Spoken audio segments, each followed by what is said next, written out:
thousands of supporters in the South Bronx vowing to flip the deep blue district red. Meantime, President Biden holding, I guess it was a joint press conference with the president of Kenya at the White House, taking questions from pre-selected reporters. Suffice to say, it did not go as well as he wanted it to. Brooke Singman here with all the details. Brooke. Hey, good morning, you guys. Yeah, Trump's appearance was his first major campaign event in New York in 8 years, drawing an estimated 25,000 supporters when only 3,500 were initially expected to attend.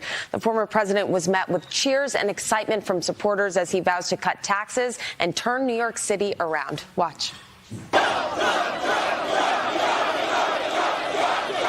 Thank you, everybody. What a crowd. I'm here tonight to declare that we are going to turn New York City around, and we are going to turn it around very, very quickly. We're going to bring safety back to our streets. We're going to bring success back to our schools. We're going to bring prosperity back to every neighborhood and every borough of the greatest city in our land. In 2016, Trump won less than 10% of the vote in the Bronx, and in 2020, he did slightly better with 16%. But a recent Fox News poll shows Trump's support among black voters has increased 9% compared to October 2020. And while Trump was in New York trying to flip the Big Apple red for the first time in 40 years, President Biden was at the White House holding a press conference with the president of Kenya, taking questions from a group of pre-selected reporters and actually scolding one reporter for asking two questions. Watch this. Two questions, if I may, on... No, one. Does the United States... One question. I'll answer your question. Okay, yeah. Could you tell me what the African Union is doing, as well as Kenya is doing, when it comes to the humanitarian crisis in the Congo? Thank you. What was my question? Will you allow me to finish? Whoa. President Biden is heading back to Delaware today. Tomorrow, Donald Trump will speak at the Libertarian Convention, where independent candidate Robert F. Kennedy Jr. is speaking today. Guys.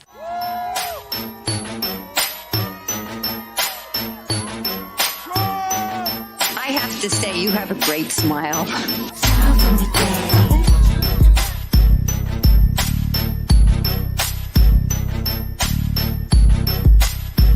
It's like in a state of shock.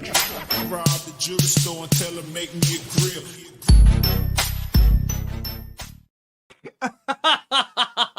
that's really good.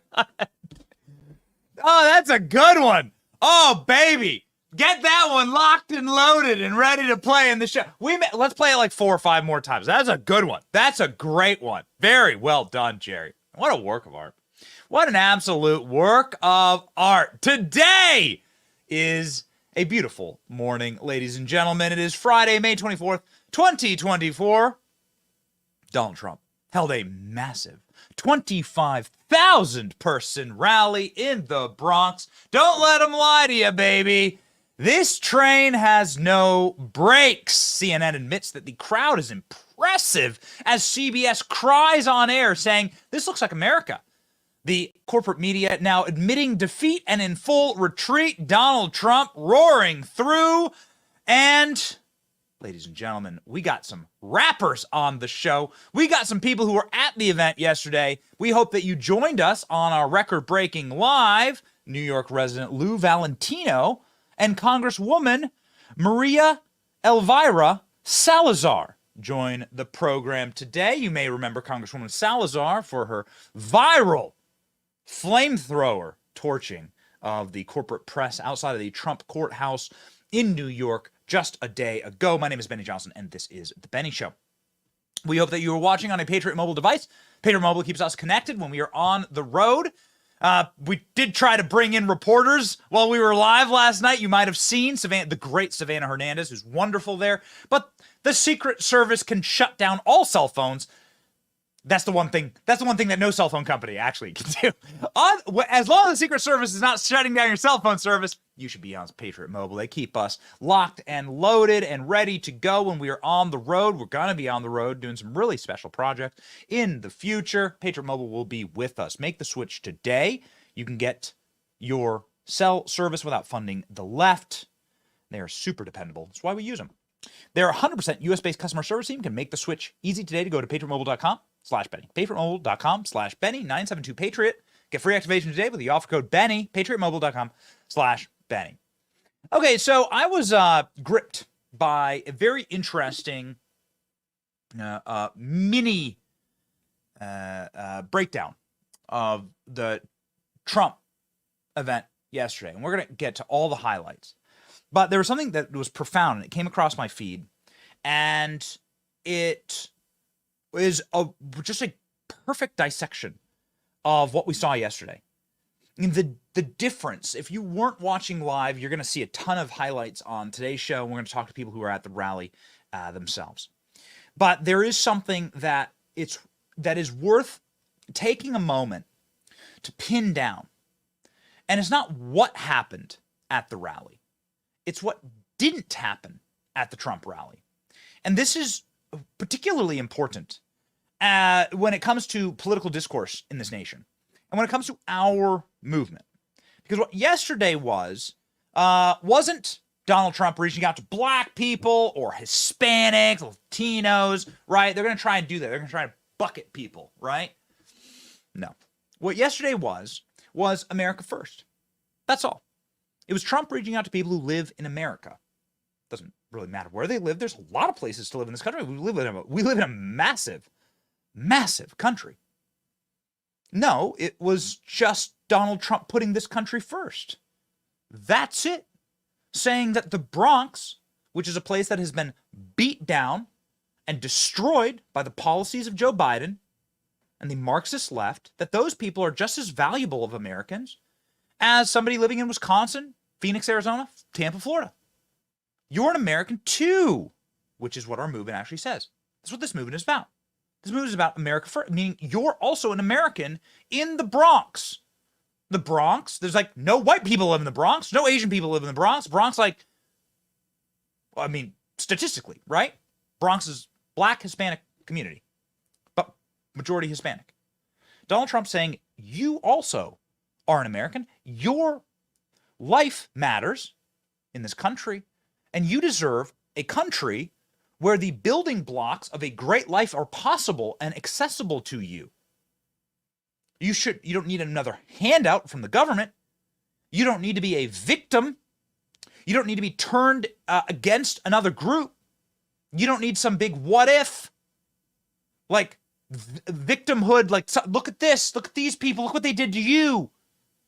Your life sucks because of these people. They're the bad guys.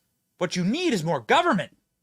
And you need more money from the government, from the taxpayer. In fact, we should take their money, give them to you. None of that trash. None of that divisive garbage. There was no pantomiming. What do I mean by that? There's this fascinating thing that happens when elitist, white and black liberals who are multimillionaires, these pretentious Ivy League educated globalists, go and speak to a black church on Martin Luther King Boulevard, right? And when they speak to these people, they pantomime like what they think a poor black person sounds like. There's no other way to put it. They use an accent that is this like colloquial Forrest Gump Bubba accent. And it's so insulting, actually. Here's Hillary Clinton doing exactly what I'm talking about.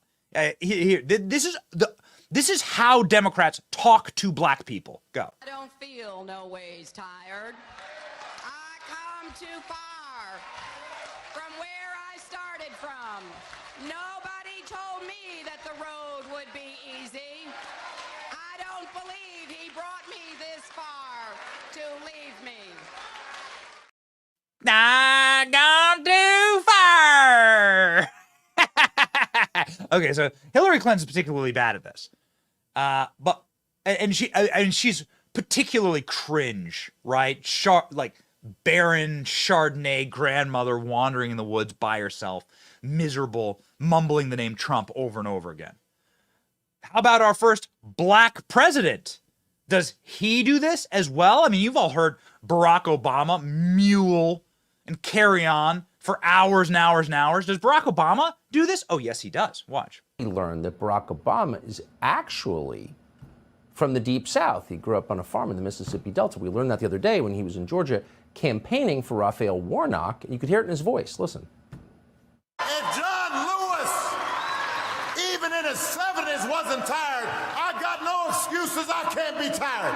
If the men and women who had to endure the sting of discrimination, the smack of belly clubs, weren't tired.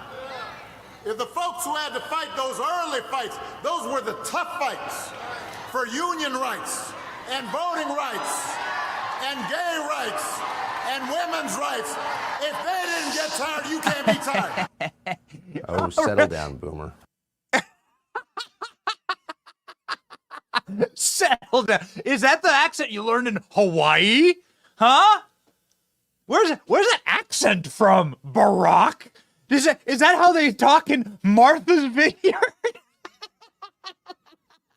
What is that? Who are these? How embarrassing. Are you black? Are you watching this? Are you like, is this cringe level overload? Oh man, it gets so much worse. Listen how Kamala Harris. So you have your first black president. Here's your Kamala Harris, historic vice president here, doing her best to do outreach to black men. Yeah, getting down on her knees and groveling. No, not that style. That's a Kamala Harris years gone by. So no, this is the new improved version of that. Kamala Harris asking for black support. Please, enjoy. First of all, let me say, Joe, it's so good to see you. I haven't seen you since you were at my house a couple weeks ago for our hip hop party. This is getting weird. Anthony, huge fan, mad respect for you. And Alexander, I can't wait to see you at the White House one day very soon. You at my hip hop party? Give me the dancing Kamala, please, just real fast. Guys, give me cringy dancing Kamala. What is this accent from Kamala Harris? You learned that when you were growing up in Canada? Where you grow up? Did you go to the Hawaiian island and learn it with Barack for your hip hop parties?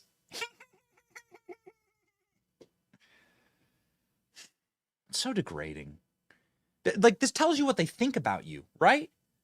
If you're an urban American, if you're somebody in a demographic that Democrats wish to pander to, then they will like reduce their IQ points to talk to you. Will start like rolling and slurring their words. They'll start dancing like a PTA mom who's had one too many margaritas at the, this is plebiscite. Always a plebiscite with the Kamala dancing. Ladies and gentlemen, just like dancing like this? PTA mom style. There you go. This is how Kamala Harris reaches out to black people. This is it. This dance is called "I've Had Too Many 2-for-1 Chili's Margaritas at Happy Hour," and I'm looking forward to my chili pop to my jalapeno popper appetizer coming to the table. This is how Democrats reach out to black people and to urban minorities. And this isn't even the worst of it. Ladies and gentlemen, the worst of it is what Joe Biden did this weekend. And I'm done. Then I'm done talking about Democrats, and then we're going to move on to Trump. But I want to compare. I want to show you the contrast between the way that these communities are outreached to by Donald Trump and the America First movement, by us, okay, who just says you're an American too. I don't need to change my accent when I speak to you and do some number I ain't no ways tired. What the hell is that? Do some dance, right? I can just be an American. We can just be Americans together, okay? But that's the final thing. I mean, honestly, I can live with the accents and the cringy dances. It's fun to make fun of that kind of stuff. This is something I can't live with. Because when you don't have an accent, you can't do an accent, or you don't know how to dance, or you can't move anymore, and you're skeletal, Dracula-like corpse, then you're Joe Biden. And your only move when you're in front of a black audience is to stoke racial hatred, which is also something you didn't hear at all from Donald Trump last night. Donald Trump didn't once tell those people that they were victims, or that there was a group that was out to get them. But that is literally the instinctual move of Joe Biden. And this is the same guy, Joe Biden, that said that Republicans in 2012 were going to put y'all back in chains when he was talking to a black audience. Remember that? Remember when Mitt Romney, was going to be the guy to put y'all back in chains? This is Joe Biden, deep, villainous, vile individual from this weekend at Morehead State University, historically black college, literally stoking racial hatred and division with these young graduates. Go. You missed your high school graduation. You started college just as George Floyd was murdered. And there was a reckoning on race. It's natural to wonder if democracy you hear about actually works for you. What is democracy? If black men are being killed in the street, what is democracy? The trail of broken promises still leave black communities behind. What is democracy? You have to be 10 times better than anyone else to get a fair shot.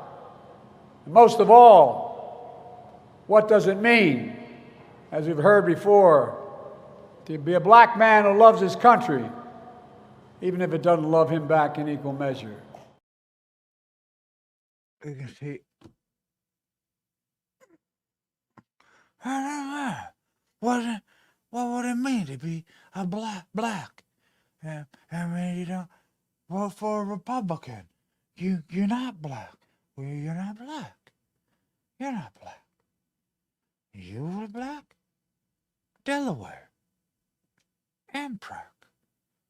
Click, click, clack, clack, clack. What does it mean to be a black? That means you're corn. You better not be corn pop in the audience. You better not be any of corn pop's children out here. I'll take you out back if you're black. This is Joe Biden. Okay?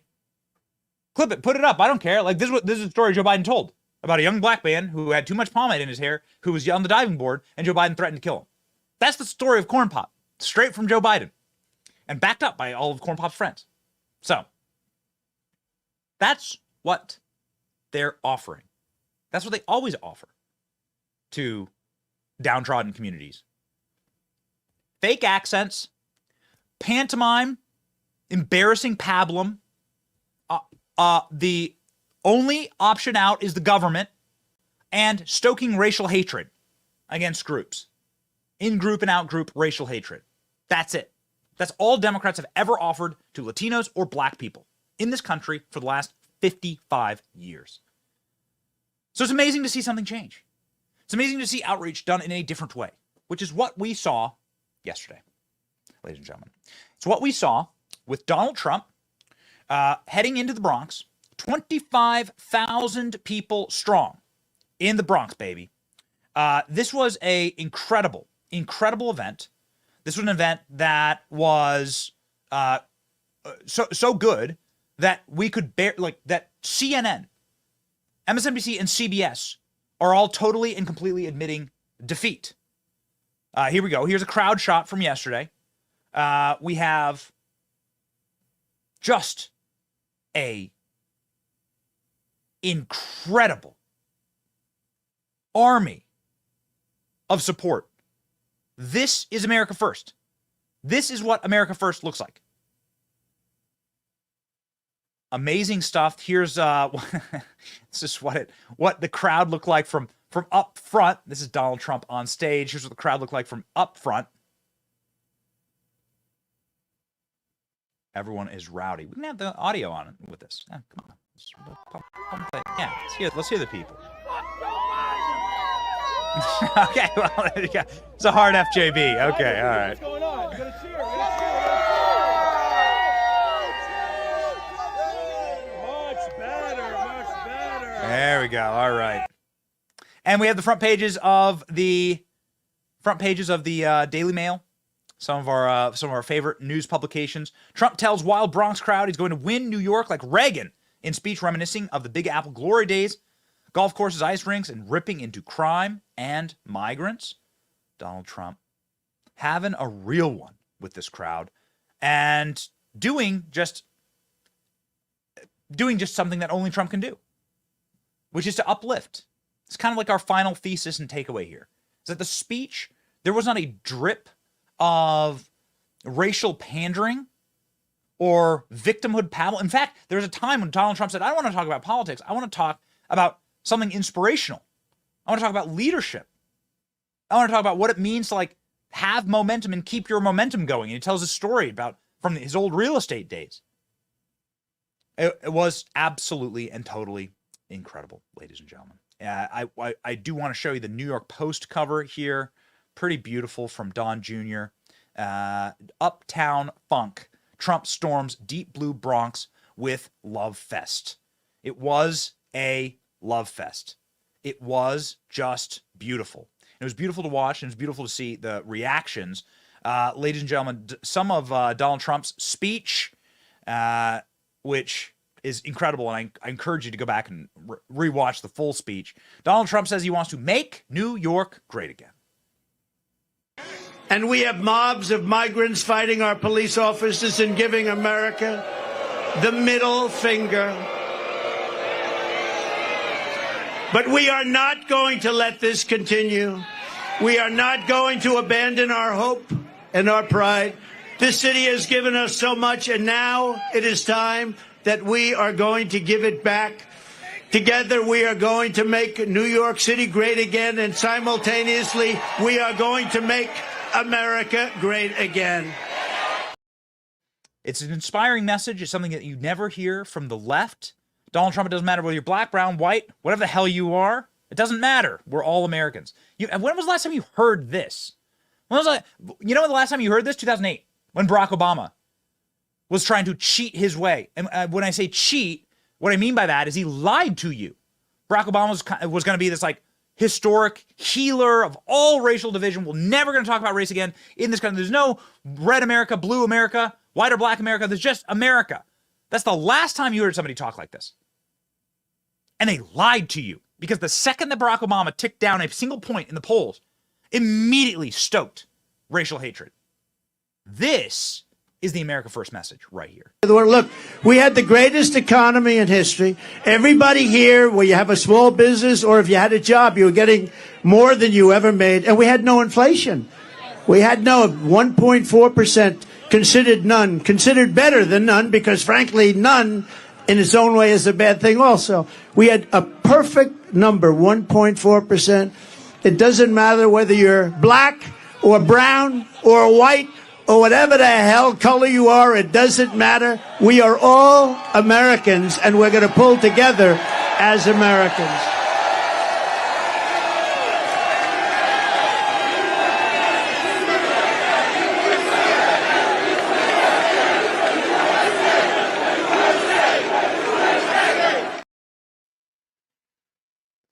I mean, it gives you chills, actually. It's like a time gone by style speech. Now, of course, there was the typical Donald Trump flares.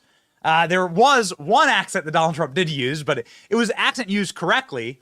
It was in terms of a negotiator that was sent to the White House from the Mexican administration in Mexico. The president of Mexico sent a negotiator to the White House to negotiate with Donald Trump about the wall. And this is where we get our newest meme, Donald. Let's listen. We had Mexico, and we went to Mexico, and I said to the president of Mexico, good man, by the way, a very good guy, happens to be a socialist, but these are minor details. I said to him, Mr. President, we need you to give us 28,000 soldiers to guard the wall. He said, well, how much would you pay for that? I said, nothing. I'm not paying anything. You're sending them in. They're coming in caravans. You have to do it. And he smiled and he laughed. He thought it was funny. He thought it was like, I was kidding. I said, no. They're coming in through Mexico. We need 28,000 soldiers, free of charge. And he said, Donald, I cannot do that. I said, here's what you do. I don't want to embarrass you, so I'm not going to negotiate with you. Send me a negotiator. Give me a top negotiator. I want to see him. And he came to the White House, a very handsome man, dressed in one of the most beautiful suits I've ever seen. In fact, I was going to ask him, who's your tailor? I'd like to buy one of those suits, but I didn't think it was appropriate to start the negotiation that way. He said, you know that you're going to give us 28,000 soldiers, don't you? No, we are not going to. We will never do that. I said, of course you're going to. 100%. He said, we're not going to. He said, no way. I said, way. You're going to give it. Donald. This is very good. We're gonna work on Donald Trump's Mexican accent. Something we didn't know that we would get last night. We also didn't know that we'd get two of the hottest rappers in New York, rappers named Chef G and Sleepy Hollow, up on stage, and Donald Trump saying, I want a iced out grill. Oh yeah, baby. Here we go. Here as well as rapper Chef G. Does everybody know Chef? Where is Chef G? Where is he? Come on up, fellas. Rapper Sleepy Hollow. Come on up here, fellas. How are you, man? Hey. Oh, I like that. I want to get that done. President Trump. Oh, man. One thing I want to say. One thing I want to say. They always gonna whisper your accomplishments and shout your failures. Trump gonna shout the wins for all of us.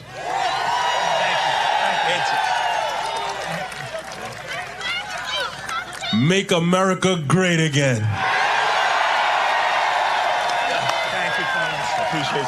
I appreciate it, man. Thank you. Thank you for having me. Thank you very much. That's what I like. That's great, Donald Trump says. I gotta get me one of those. I gotta get me a grill. I think we have actually artist renderings of Donald Trump with grills. Klein will get them up, but here, check this out from World Star Hip Hop. World Star Hip Hop put up Donald Trump and the two rappers on stage, and this is like the most liked post they've had in a decade. Probably not a decade, but really, 140,000 likes on World Star Hip Hop's page. Donald Trump and the rappers, a thing of beauty. Now we got. Do we have the we have the cold? This is what the cold's based on, actually. Yeah. So Donald Trump in the Bronx. That's what it looks like to actually treat people like human beings. Donald Trump's had a long history, by the way, with rappers. Donald Trump was in the studio with rappers before he ever became president or ran for politics. Like he's an actual authentic person who authentically cares about this culture, urban culture. I mean, he lives in urban culture, grew up in the Bronx, right? So it's going to be deeply authentic and far better than Kamala Harris tackling with Fat Joe, and Fat Joe like being made super awkward. We do have an artist rendering of Donald Trump with a grill. I don't know if Donald Trump should get a grill. Let's put a post up in the chat. Make sure that we get a post up in the chat. No, do the other one. That's the one that looks like the James Bond villain. Yeah, do the other one from last night. What do we think about Donald Trump versus AOC? AOC was having an apoplectic meltdown yesterday. She was saying that it was an act of God that it rained. There was no rain during the Trump rally itself. And AOC was, of course, having meltdowns and has been having a meltdown because the Bronx is apparently where she's from, even though she lies about that. She's from the rich, leafy suburbs of upstate New York. She's not from this area at all. AOC is fake, and her following is fake, and her supporters are fake. We proved that yesterday. You can go see how many people show up to AOC's campaign rallies. It looks like there's more people in the line at Chick-fil-A. At your local Chick-fil-A, there's more people standing in the drive-thru in their cars. Chick-fil-A. than go to the AOC rally. So AOC having a real one. What do the Bronx say about AOC? What do the people in the Bronx have to say? It's a message to AOC. We like this because she's having a freak out right now. So we're doing our very best to rub a little salt in the wound. Here we go. Where are you from? The Bronx, actually. I'm originally from the Bronx and from New York. I'm from the Bronx. Right here in the Bronx, New York. This is home, right here. AOC says if you're not a Democrat, you don't belong here in the Bronx. Right. What do you say? I disagree with that. I don't think she should be here in the Bronx. I actually don't know any Democrats living in the Bronx. Look, AOC, look at the tremendous support for Mr. Donald J. Trump. You need to tell her then she need to stay out the Bronx because look at all the people around. Everybody's here for Trump. I am a Democrat. And I belong here. And who are you voting for? Donald J. Trump. What has AOC done for the Bronx? She's done nothing for the Bronx. Nothing. Nothing's changed. Nothing's gotten any better. Nothing. Absolutely nothing. Let her come to the Bronx and let her come among us people that struggle. She doesn't even know what struggle is. Ladies and gentlemen, this is the good one. This is the good grill. Let's go. This is the memes of Trump with a grill are very right here. Yeah, there you go. The memes of Trump with a grill are extremely sharp. I don't know if you would be in support of something like this, but I think it'd be fun maybe for the next Bronx rally. The media has no choice but to accept the fact that this was a absolute and total win for Donald Trump. CNN was holding back tears on camera, Anderson Cooper sobbing effectively into his microphone as a reporter says, nope, this was a massive crowd.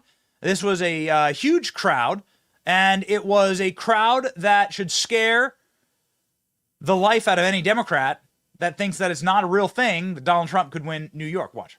What was the crowd like, and what kind of response did he get? Well, certainly a bigger crowd than I think Democrats would like to see, particularly given this is one of the bluest counties in the entire country. Now, one of the things that was interesting to me is that the Trump campaign said that they were going to micro-target to get people from the community to come to this rally. I wasn't sure what to expect. I've gone to a lot of these rallies across the country, and there are often people who travel hundreds of miles to see Donald Trump, and they're not necessarily part of the community. However, one of the things that I found was that there were a lot of people here that were actually from the Bronx. Okay, so what CNN is admitting is that the people who said that Donald Trump's going to bus his supporters in, Kathy Hochul calling them clowns, that those people are liars. That everybody there was from the Bronx. And you can see that in the preponderance of man-on-the-street interviews. There are too many for us to play on the show. CBS saying the exact same thing. CBS reporter saying, this should be a shocking warning sign to Democrats. Watch. What really stood out to you about the rally? I will say this rally did look a lot like America. There was a lot of Asian voters there. There were a lot of Hispanic voters, a lot of Black voters there, which is not typical for a Trump rally that I go to when I'm in Wisconsin or Michigan. Yeah. So that's what was fascinating. But it is a cross-section of New York. Exactly, exactly. And that's specifically why Trump was there yesterday. Those are key demographics that he sees are starting to break for him just a little bit. That door is opening for Hispanic voters to start voting for Trump in record numbers. They want to capitalize on that in this election. They think if they do, it'll spell success for them. So there is CBS and CNN saying this was a massive success, not being able to hide it, that Donald Trump is doing something remarkable. He's the first Republican in 40 years to visit the Bronx. Last one was Ronald Reagan in 1980. He had a 25,000 person strong event inside the Bronx featuring people who live inside of the Bronx and a bunch of speakers, too many to get to. We encourage you to rewatch the whole thing. Featuring rappers from New York who are famous, coming on stage and embracing Donald Trump, and featuring the population of the Bronx, which is predominantly Black and Hispanic, saying that Democrats have failed us and we want Trump. So what is the governor of, I mean, this is like at the outset, you just step back and say this is a remarkable moment in American political history, something that we should study and that we should appreciate and that we should maybe consider, like, how is this guy doing this with these working class people? Like, this is magic. this is realigning the political landscape forever, potentially, the America First movement and Donald Trump. Instead, the cretinous, unelected, witch-like, Nancy Pelosi-style governor of New York decided to call everybody who attended that rally a clown. Watch. Well, I'll tell you, it won't make a difference at all, Jake, and that is for Donald Trump to be the ringleader of and invite all his clowns to a place like the Bronx. New York will never, ever support Donald Trump for president. We know him better than anyone, and that means we understand what he's all about is just for himself. So this state will go solidly behind Joe Biden for. Okay, got it. Clowns, huh? Clowns, says Kathy Hochul. She calls the rappers clowns. She calls all of the people standing there for hours. Some people waited for days to get into this rally. They're all clowns. The 25,000 residents of New York, they're clowns. And saying that it was a fake rally. Don't look fake to me. This is a clip that went thermonuclear during the rally. A man named Lou Valentino talking about what's actually happening at the rally. This is somebody that Kathy Hochul calls a clown. Have a listen. You know, the line to get in here right now, it's like an hour plus long. And there's a lot of people coming out here. And it looks like, it just looks so diverse. It looks amazing. It looks beautiful. It's just defeating every narrative there is. And Democrats are about to have a hard time in November because now New Yorkers are probably going to wake up and start asking, who are the politicians representing me? And I think this is not about Trump. This is about the strategy of Trump coming here, putting pressure on them. And Democrats, they've been getting our vote for so long, man, for so long, for years, decades. What has changed? Poverty, not that many jobs out here. It's a struggle, you know, so I'd like to see Republicans step it up, you know, invest in the RNC here, start reaching out, making a difference. There is many ways and many organizations that do not get the recognition out here to stop gang violence, you know, to support those. But I just don't see Republicans here, but I definitely don't see Democrats doing anything. So I think Trump in here, that's why he's an anomaly. Joining us now, ladies and gentlemen, that man, Lou Valentino, resident of New York and a patriot, joins the program now.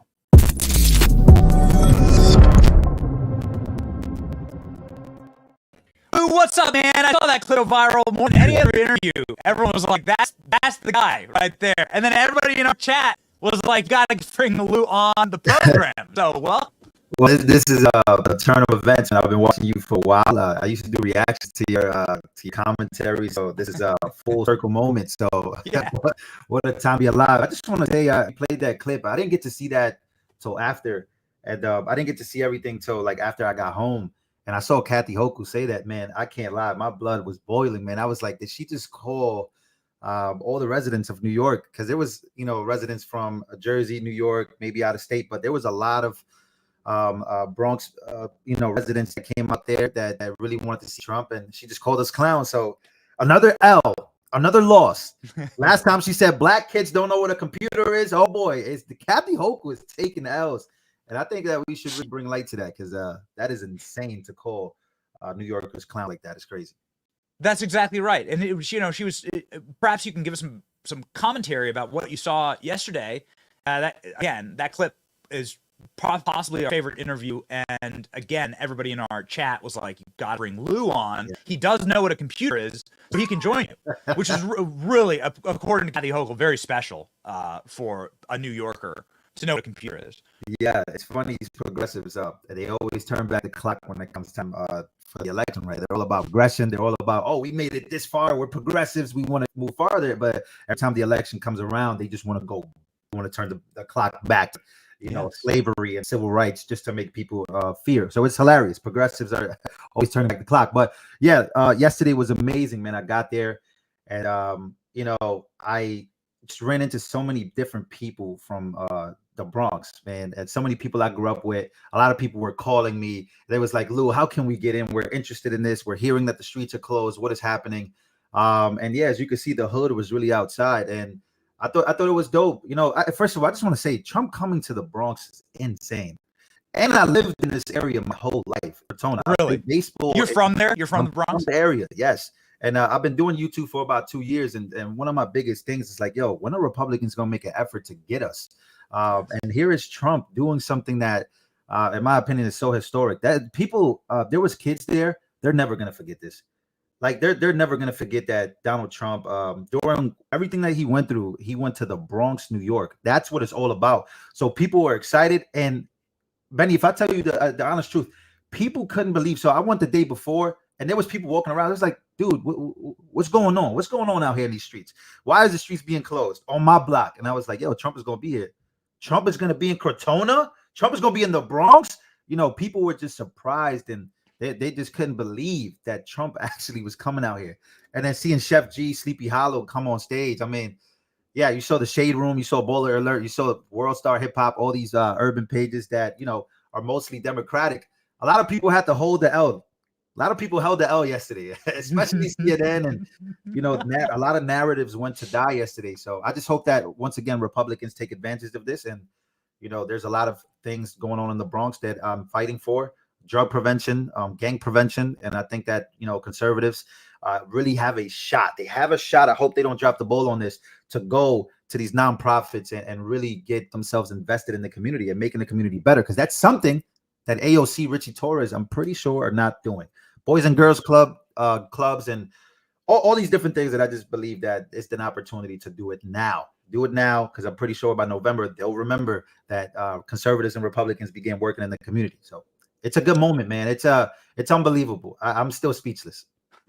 We could feel the energy, even though we're 1,000 miles away. We could feel the energy through the live, and it really was electric. I would like to give you an opportunity, considering the fact that I don't know if you live in AOC's district, but she's a member of Congress from your state. Kathy Hochul is your governor. She called you a clown, and AOC said you're fake yesterday. AOC said this was a fake rally and that it wasn't real. And she's been subtweeting this morning about how, you know, the live viewer concurrence and everything. So I want to give you an opportunity to address both your governor and Congresswoman AOC on those comments. Was it fake, and are you a clown? Oh God, it was not fake. It's funny because she started off the morning saying that thank God for the rain. Thank God it's raining on residents of New York City. Once again, it's like Jamal Bowman, all these representatives, all these politicians act like we don't exist. And by we, independents, people that, you know, have been voting Democrat their whole lives are now wanting to give you know what I think this is? This is the bullying tactic that a lot of Democrats use. They try to bully people to think their way and their way only. And yeah, I think it's hilarious that, you know, I've lived in the Bronx my whole life. I've never met one politician. I've never seen one politician come out to my neighborhood. I mean, there have been people shot within that same block for like the last few weeks. And I've never seen these people come out, do a podium, do a press conference. Let's stop the violence. Let's do something about these neighborhoods. Are these people from here? Like, I keep hearing that first of all, I'm from the Bronx. She can't say the same thing. We're not the same. We are two different people. And you know what's crazy is that everybody that was out there, I don't think she'll do great with that crowd. I actually think that crowd would boo her and probably throw stuff at her, if I'm being honest. AOC? Yeah, because that crowd is like feisty. That crowd is like a Trump crowd. And I think a lot of New Yorkers are very Trump crowd-like, very in-game like we don't deal with mediocrity well, mediocrity, whatever, however you say the word. But what I'm saying is that I don't know these people, and a lot of people don't know these people. And I think that Trump coming here now, they're going to start questioning, you know, who are the people representing me? Who are they? I don't know who they are. Who the hell is Richie Torres? Who is AOC? Why is she saying she's from the Bronx? I've never seen her here. You know, we don't know this girl. So that's what's going on, and I think it's about to be a revolution. It's about to be fun. So in summary, can you talk about that revolution? Like yesterday, what will this mean? Trump going to the Bronx, as you've like now sat back, you've had overnight to process it. What did it mean to the community there that you are from and that you live in today? So I think it meant the world, right? So afterward, like, you know, there were no fights. There was nothing. I mean, there were some kind of protesters that showed up, but it was great. to see the energy afterward from the people. A lot of people came up to me and they was like, "Yeah, bro, this was amazing. This was dope." You know, and I think that you highlighted something that was the most important thing. And I don't know if any other Republican or Democrat could do what Trump did. I really don't. That was insane. He didn't talk much about what he's going through. He spoke about what I really wanted him to talk about was empowering the voters, empowering the people. Speaking of success, speaking of getting up, which is the total opposite of the Joe Biden speech at Morehouse, which was more like the victimhood. You're a victim. They're hunting you down. Trump is like, yo, don't matter what you look like. It don't matter where you come from. We are all in this together. And I want to help better our situations. I want small businesses, which there's a lot of people in the Bronx that want to build their own business. They want to get out of poverty. They want to get off food stamps. And I think that he highlighted that. He gave the people that hope and like, okay, that's the Trump I remember from 2016 and 2020.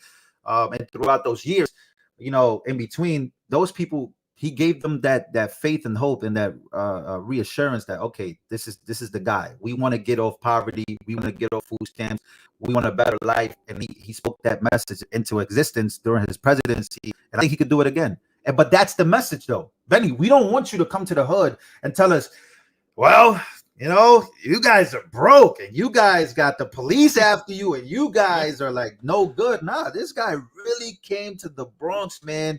It is insane. I can't believe it. 85% voted for Joe Biden. 85%. That means that you're not supposed to be welcome. That means this crowd is actually not supposed to come out because 85% of the people in 2020 voted for Joe Biden. So historic moment. I'd never forget it in my lifetime because I grew up here, because I know how much this means to the community. But, you know, the work starts now. And I think that Trump did what he could because he can't do everything. So now it's up to Republicans to really, you know, take advantage of this opportunity. And people are starving for change in these streets. So, yeah, call us stupid, call us whatever, say we can't use computers. But one thing we can do is that when the time comes in November, okay, Republican, Democrat. I remember Trump came. Okay, let's go with Trump. Let's try something new. And yeah, that they're gonna be fearing that. That's their biggest fear, Benny. It's over. The reign is over. Ooh, Lou, I think that's gonna be a new viral clip for you. Our team's already looking at their chat saying we're gonna clip this, get it up on the president's page. The president who didn't use a single fake accent to talk down to you. Isn't that amazing? Didn't once slur his words or like roll his R's or mumble to talk to an urban audience. It was refreshing, actually. Just treating you as an American. Treating you as American first. No pandering, no victimhood complex, no saying the government is here. The government's the only thing that can help you out. You just need more government. You need more welfare. It's an incredible. It was uplifting. It was inspirational. It was really something that, once again, it was the message of a winner. It was the winning message. That's the winning recipe. You have to fight. You have to legitimately work for what you want, and you know you have to do what you can. And I think that there's no better message than that, in my opinion, to give to people that are struggling and people that are looking for a change. And I think that, you know, that's the winning mentality. And I think that, you know, a lot of people in the Bronx are literally, that's in their genetics because they're from the Bronx. They know how hard it's been throughout time. But how can you activate that? How can you make people say and look at life that way without, you know, the Joe Biden effect of, well, you guys are broke. There's nothing we could do. We're gonna get the government in here and we're gonna just but you know, we don't know actually. We want to know. and every one of your problems is because of the white devil. Not because of me. I mean, except for me and my kid. And you ain't black. Yeah, it's a great message. Bold strategy, Cotton. Let's see if it plays off. Lou, shout out your channels, please. We got your X profile to put up here, but also your YouTube. Yeah, I post on X, but I think I'm like, I have to talk to Elon. But you know, ALX, dude, I saw your picture with Elon. You're the man. Please tell him to unshadow ban me. Every post I make, it's like they get censored for some reason. But yeah, Lou Valentino on YouTube. You know, I've been demonetized for 6 months, but the support of the people is why I keep doing this. And one of my dreams has come true. We got Trump in the Bronx, and I just, you know, that was amazing. And I'm not saying that I had anything to do with that. I'm just saying that was one of my visions. I wanted to see Trump actually do something in the Bronx, and he did. And that was a dream come true, in my opinion, because now the attention, and he shined a huge light on the Bronx that we needed. We needed that wake-up call to say, wow, this guy, and because it makes you question, well, who else is doing this? Are our politicians trying this hard? Trump didn't have to do that. He didn't have to do that at all.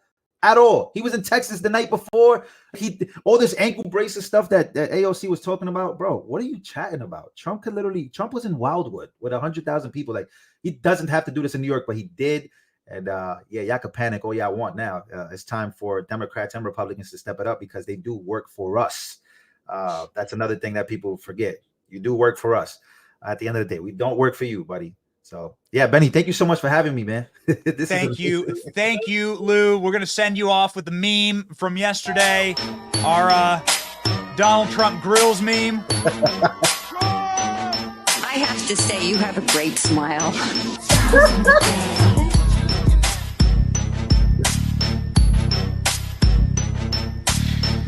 Oh man, Donald Trump, get a grill. That's too good. That is too good. Jerry, hold your head up high. Our meme maker, Jerry, worked all night on that one. Yo, your Thank you, Lou. Are amazing. You get take care, sir. Godspeed, man. Come back soon.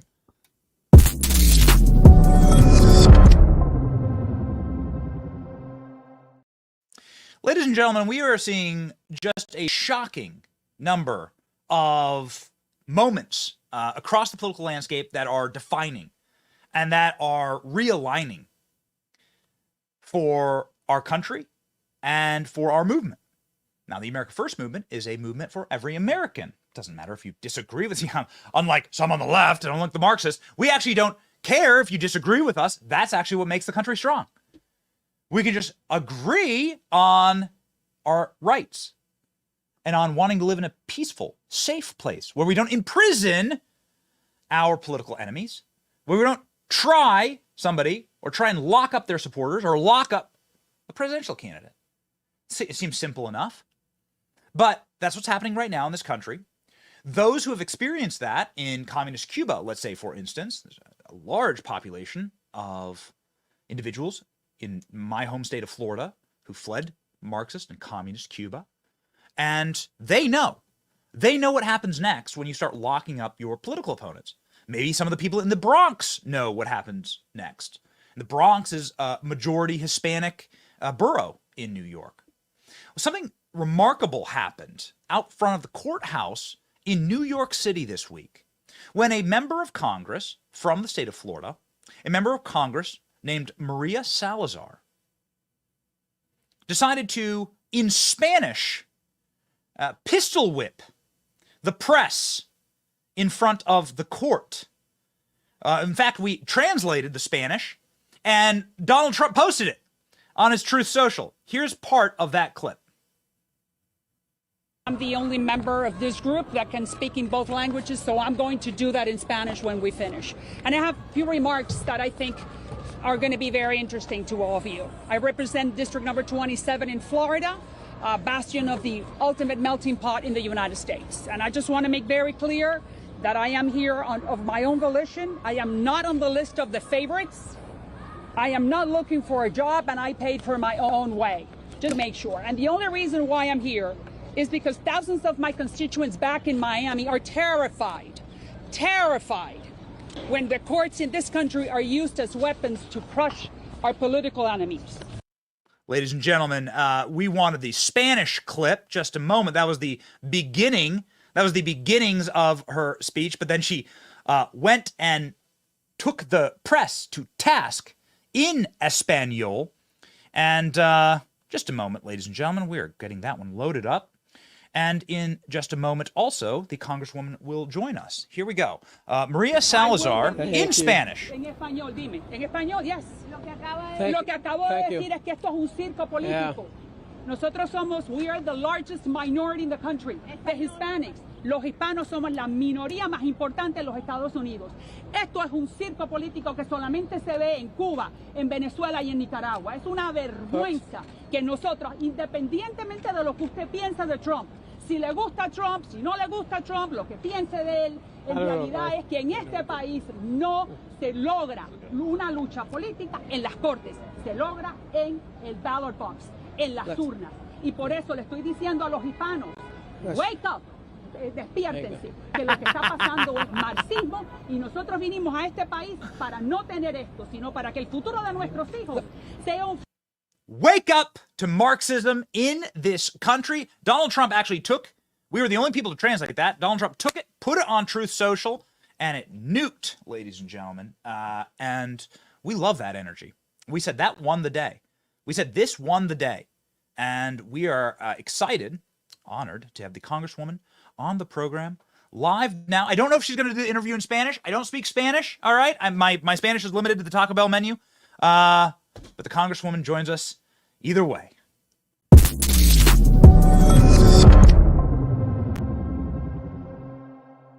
Congresswoman Salazar, you won that press conference. You did. You won it. Our chat went nuts, and we said we got to translate it.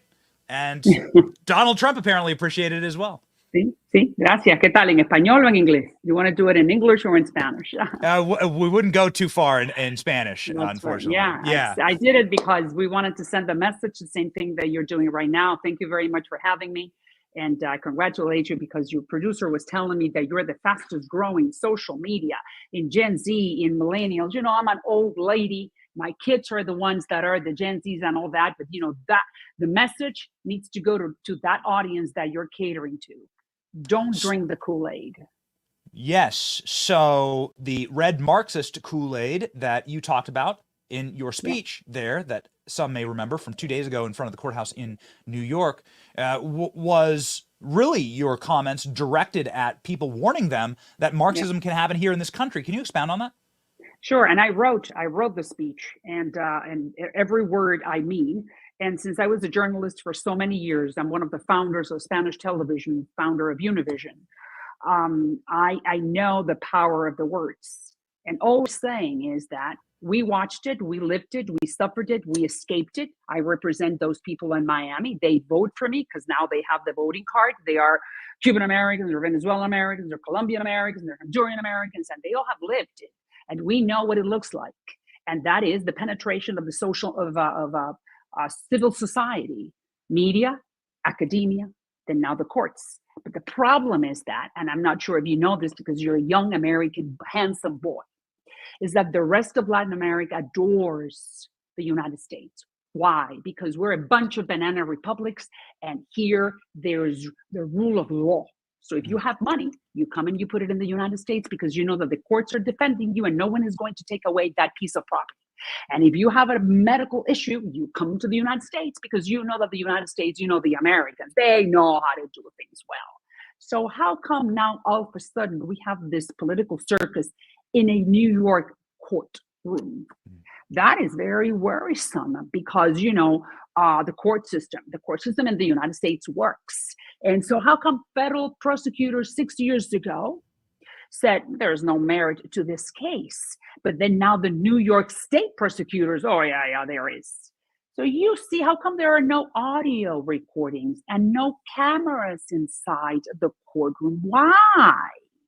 Because the judge doesn't want the rest of the world to see, meaning other attorneys or other intellectuals that know how the court system works, how badly he is ruling against Trump.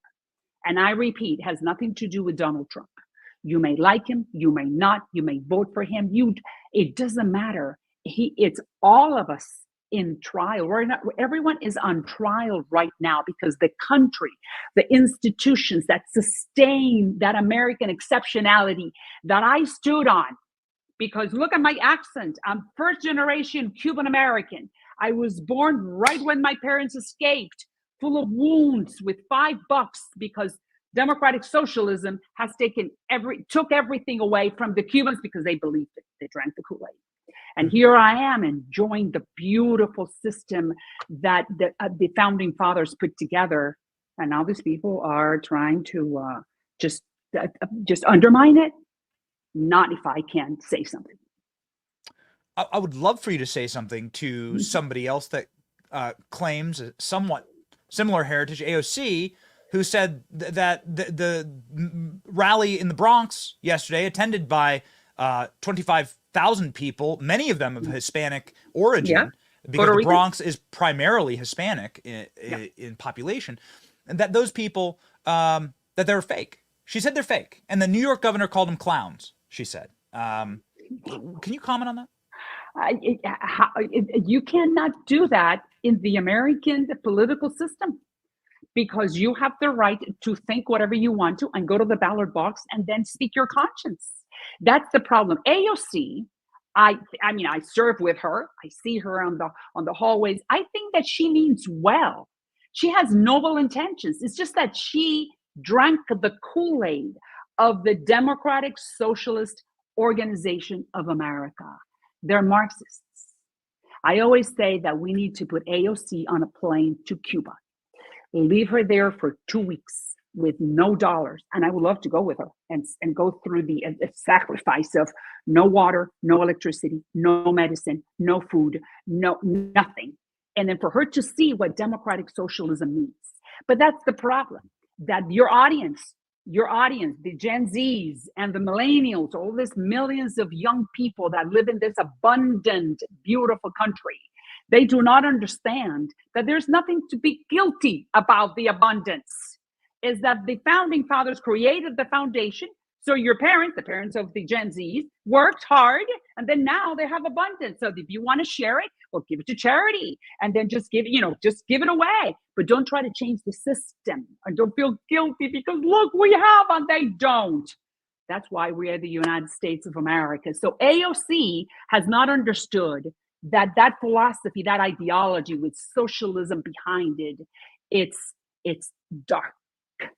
That's our issue, and that's our problem, that people don't have a point of reference like my constituents do, the Cubans and the Venezuelans. Look, let me just give you a little anecdote. You don't need to know.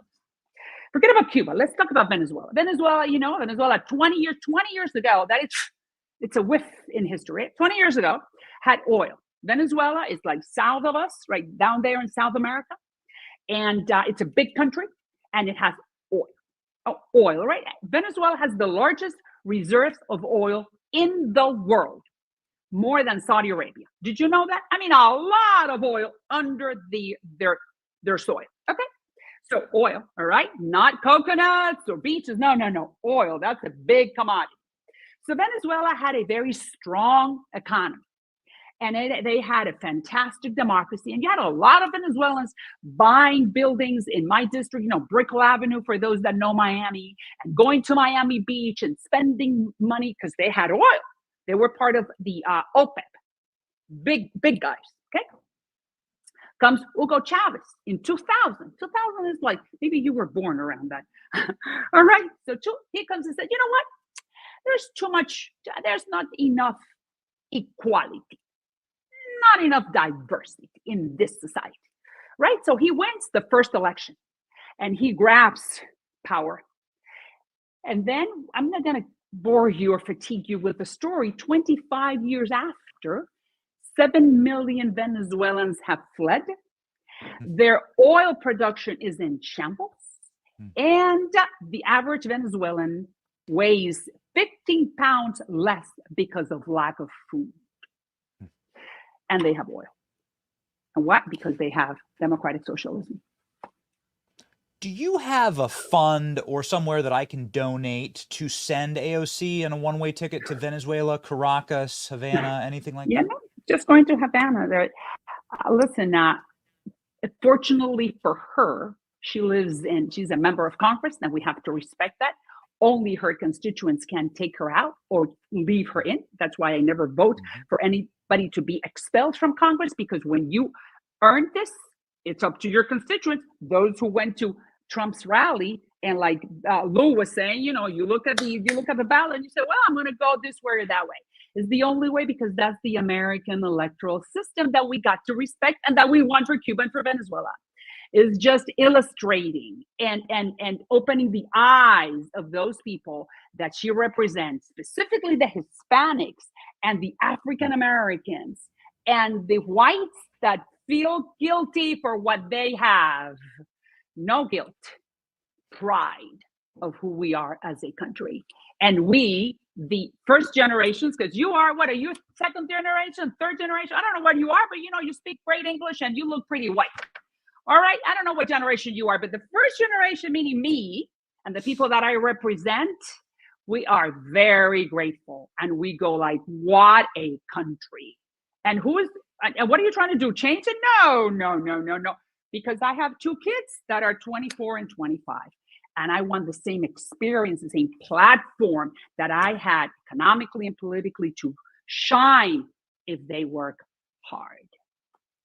So we were looking up your district, and I was shocked to see you're downtown Miami, right? You're downtown Miami. Your district is what would be like the middle of Manhattan, right? I mean, Miami's becoming the new Manhattan. It is the center of the center. I am the only Republican member of Congress that holds a 100% metropolitan or urban center in Congress. It's remarkable. I mean, I No, know it's that Miami we're relatively well. informed. We're It's informed. amazing, and congratulations. So there's nobody better to speak about these new polls that we see, because we see these new polls where Latinos are breaking for Trump. For the first time ever, Latinos may vote majority Republican in this country.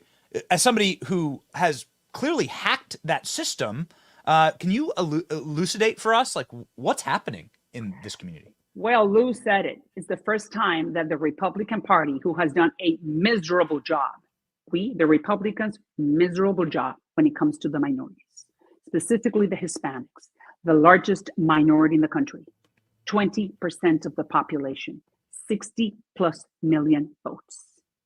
They haven't spoken to us, meaning us. We haven't spoken to the Hispanics since Ronald Reagan. That's the fact. Just like the facts that I was telling you in that speech, because I am a journalist, so I tell you what the empirical evidence is. This is the first time that Ronald Reagan, that Donald Trump understands, since he doesn't care what people are thinking, which he does very well, he cares about the country. This is the first time he says, let me go talk to them, which is the same thing I did in district number 27. Hispanics are God-fearing, law-abiding, tax-paying, family-oriented, and small government.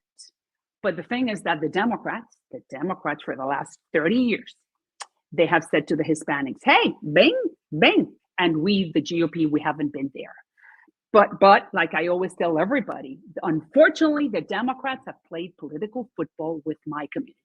And I'm going to give you two examples. In 2008, I interviewed with Jorge Ramos and other people in Spanish television. I interviewed a guy by the name of Barack Obama, and he wanted to be president. And Obama said in that interview that, you know, within the first 100 days of my presidency, I am going to do an immigration reform law. Immigration is very important, and if you want me and you have time, I'm going to explain to you. I wrote a bill because immigration is it's an important dear topic for the Hispanics. All right, because you have a lot of people who are illegal, and they're your families or your friends. All right, so let's put that aside if you want to talk about it. So Obama says, hey, 100 days, I'm going to be there. What did he do? He lied, because in the first 100 days, he dedicated his political capital to Obamacare. Fine, if that was your priority, Obamacare, but then don't lie. And there was no immigration reform law in Obama. Fast forward, Biden, 2020. Hey, within the first 100 days of my presidency, if the Hispanics vote for me, hey, I'm going to give you immigration reform law. I was there, though, and I come into Congress in 2020. And then I see Nancy Pelosi, who is at the time the Speaker of the House, and she has the power to bring the votes. You know, you bring the bills. They brought infrastructure, and they brought the BBB, and they brought what else? Oh, inflation reduction, whatever. And they brought $1.9 trillion because of COVID, but they never brought immigration reform law. Why? They lied. So I'm tired of them lying to us. And I'm glad that Donald Trump is going to the Bronx and saying, hey, which is the same thing that Lou said, hey, stop lying. It's been 30 years. Don't take us for granted. Hispanics, like he said, may not know much, but they're not dumb. And you know what? They have the voting card in their hands. So let's use them well. And that's why I'm here, to tell them, hey, despierta, wake up. Just really quickly, because it's something we've talked about a lot on this program, the potential of Marco Rubio, who I assume you know. Very well. He's my constituent. He lives in my district. That's what I've been told. And so the thoughts on potentially having a vice president from your district? A attorney who's been in the Senate for many years, who understands socialism very well. I would applaud the president if he does that. And we do need Donald Trump to be the next president of the United States, because what we see right now in the United States government is not what we deserve as Americans and the rest of the world. We are still, whether we like it or not, the beacon of hope. We are still the best system in the world that humanity has been able to put together. We may not be perfect, but it's the best we've got still around. And that's the one that everyone reveres. And what we're seeing is like people are, oh my God, I mean, what happens here? Where am I going to go? What do you mean? There's no way to go to the ocean with a fish. That's where we're going. That's right. So Yeah. let's stay here. We'd prefer. I'm not that great. I'm not that great of a swimmer. So yeah, we'd so let's prefer fight it. not to let's do stay that. here. Yeah. And you tell your audience that not to drink the Kool-Aid. Oh, that the system could be improved, of course. That the African Americans could have better schooling, of course. That the Hispanics could have better opportunities, of course. That we can improve the system, not destroy it. That's where I'm at. Let's improve it. Let's bring ideas. Let's work for it. I think that we'd have a very different country if members of Congress had your energy. If members of the Republican caucus in Congress had this energy and also had this insight in how bad things can get and this appreciation for our founding, we'd have a very, very different country. I have a feeling the government would be about the 10th of its size right now, along with our budgets, and we'd have no national debt. So we thank you for your fight. If you wish for more, just pure flames from Congresswoman Salazar, please follow her on social media. 200,000 Americans can't be wrong. Follow her on X and in all of her platforms. And somebody who has obviously caught the eye of the president of the United States and who's brave enough to stand there and defend him in downtown New York. The belly of the beast. I'm not one of the favorites, I said. I mean, no one called me. I'm not on the list of the people that go to Mar-a-Lago often and he's friends with. And I'm not any of that, but I don't have to. I know what he stands for. And that's what I paid for my own ticket. I had my staff call them, said I'm going to be there, prepare my speech, because I think that is what I need to do as an American. This is not my career. I had 35 years of journalism and a fantastic run that I had because of the American exceptionality. Now I think it's time for us, the Cuban Americans, that this country has given so much. Look at Miami. And we have worked so hard and we love the system so much. I can be their voice and give back to the country that gave us so much. That's why I'm doing it, for no other reason. Congresswoman, it's an honor Gratitude. to be on the program. Yes, it's something that is it's probably the rarest thing in this country is gratitude for this place. Well, I'm an evangelical Christian, and I think that gratitude and doing the Lord's work is the only thing we're here for. Preach. Yes. Praise God. Godspeed to you, Congresswoman, and thank you. Please come back soon. Whenever you invite me, I'll be back here. All right. Done. Thank you.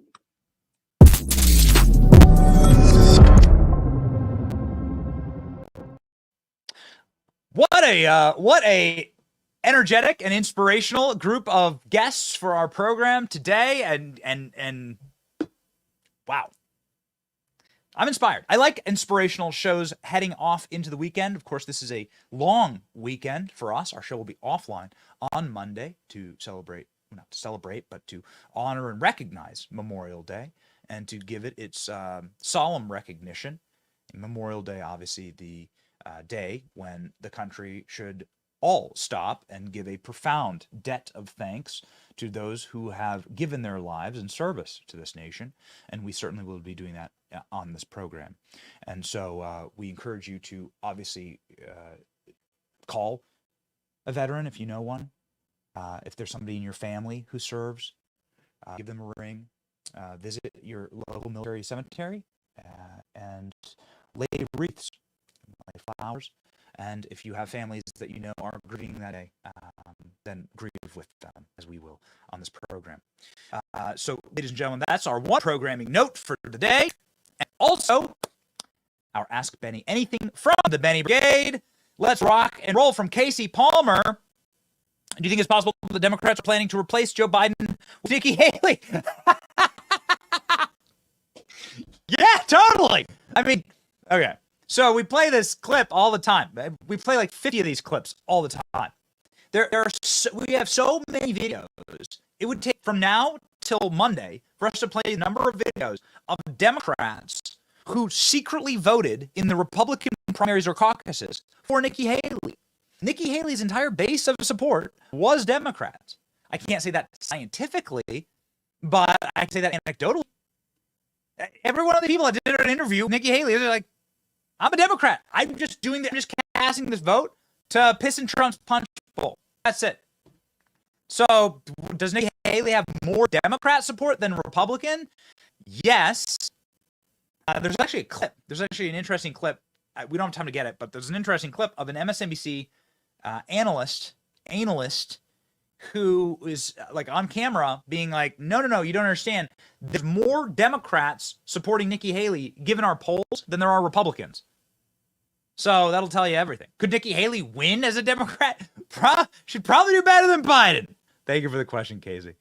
If we asked that Trump demand not only a drug screen, but a DNA identification test, says Ted Cook. That's a great question. Yeah, so how many Bidens are there? I don't know. Is Joe Biden's blood reptile? I'm not sure. Is he cold-blooded? Sure looks like it. You know, Joe Biden with the eyes. Oh, the brave men and women of America. There can't be a cop, be an insurrectionist. Donald Trump. Like, you seen that one? We played it a couple times, this show. These guys, like, guys on something, right? So you got to have the drug test. I totally before a DNA test. Total. Yeah, done. Fantastic. You know, there have been some interesting DNA tests in recent Biden history. You might recall that Hunter Biden sired a daughter with somebody who was an adult dancer in Washington, D.C., and refused to claim or support that child, even though he spent millions on hookers, prostitutes, and drugs, until a DNA test was forced, thus conclusively proving that this is Hunter Biden's child. A beautiful girl's named Navy Joan Roberts. And the Bidens refused to actually acknowledge their grandchild until they were shamed by the New York Times. They are despicable people. So yeah, I'd be totally down with a Biden drug test and DNA test. Elaine Price asks, what is the status of the effort to change the way Nebraska Electoral College votes are cast? That's a great question. I would love to actually get into that. Here's a reference article. Let's read it together. Nebraska Republicans float special session to revive Trump-backed election rule change. This would be from last month, but to my knowledge, it hasn't gone through. Nebraska Governor Jim Pillen is floating a special legislative session to change how the state casts electoral votes, benefit former President Donald Trump. Pillen's announcement late Tuesday acknowledged that the effort to change the state's winner-take-all system won't pass immediately and may not happen at all, but it will keep it possibly alive. Here's the problem, is that Republicans are cowards, and just like in Ohio, where the Republican Party is now going to do everything they can to bend over backwards and put Joe Biden on the ballot, when they shouldn't. Do you think Democrats would do that for Trump? Nebraska is going to effectively, the Nebraska Republicans are going to effectively cower and run away, which is, I think, what they did. And so Nebraska obviously is a state that splits its votes. From what I've heard, sort of the rumblings is you can go win in the Omaha district in Nebraska. So they split their electoral votes. They give one electoral vote to the Democrats typically, right? Because there's this one like dark blue district around Omaha where there's a number of universities and so on. And so we should change the rules, right? To like give that single electoral vote to Donald Trump. And given a split, there could be a 50-50 electoral college crisis on election night, and that could absolutely happen. That would give Donald Trump the edge. So Nebraska, this dark red state with supermajorities in the legislatures, could change it right now. But they're cowards. And the Republican Party are cowards. And so that's what we're trying to change, actually, on this channel. We're trying to change on this channel the fact that cowardice doesn't get you anywhere. Nebraska could do it like that, but they won't. But we will. a new generation of America First conservatives who actually fight to conserve things in this country. Like, why don't you ask yourself the question of the Republican Party over the last 50 years? What exactly did you conserve? Right? Did you conserve anything? Christianity, the national debt, value of the currency, value of the value of like the housing market, the ability to like have the American dream, buy a house, live a life, start a family. The family unit itself, did you conserve anything? Nope. Actually, you conserved nothing. So you've failed as being conservatives. We actually want to conserve. We actually know what we wish to conserve, and we are America First. And so that's the movement that we're building here. It was we had record views, record live views last night with the Trump rally. We were really excited about it. We say thank you for joining us. It's humbling every single week at this program, because it just seems like milestone after milestone after milestone. And we want to be the very best at this show in delivering the news, but also in an entertaining way, bringing on guests who are going to challenge and be inspirational and exciting, and doing our best to save the country. Our priorities are pretty simple. Save the country for our children, for the next generation. That's it. I got little kids, and I just want to dig my heels into this soil and defend it. And that's it. And I don't want to curse the next generation. I want to bless the next generation. That's what a godly people do. Our verse of the day, ladies and gentlemen, from Matthew 7. Watch out for false prophets. They come to you in sheep's clothing, but inwardly they are ferocious wolves. We talked a lot in this program about the fake accents and the pejoratives and the pandering and the cretin-like activities of Barack Obama, Hillary Clinton, Kamala Harris, Joe Biden. The divisive, dividing, steal, kill, and destroy activities. Okay, so is somebody on the good or the bad side? Are they a good person or are they a bad person? The nature of Satan is to steal, kill, and destroy. Is this person stealing, killing, and destroying? Then they're probably bad. That's the nature of bad. Okay? And I'm not judging their eternal soul. That's up to God. But like, if this person is stealing, killing, and destroying, then they don't have the right priorities. You should not support that person. You should get away from that person.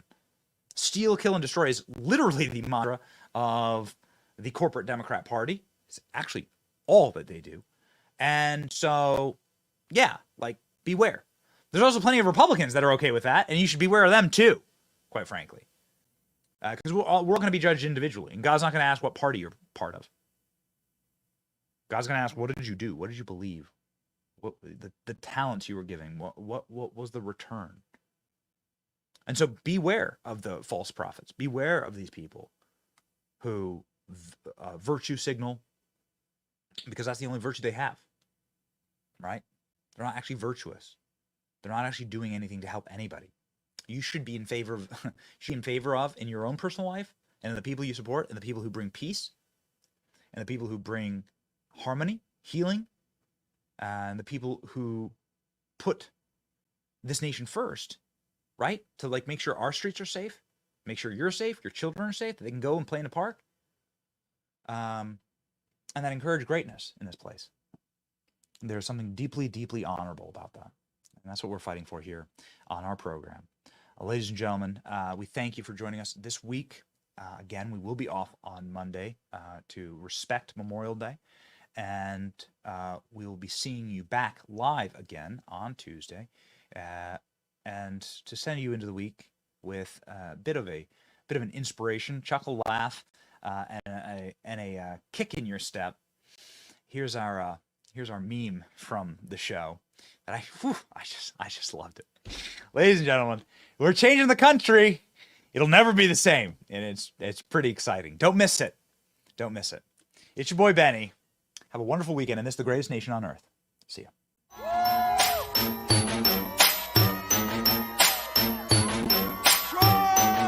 I have to say, you have a great smile.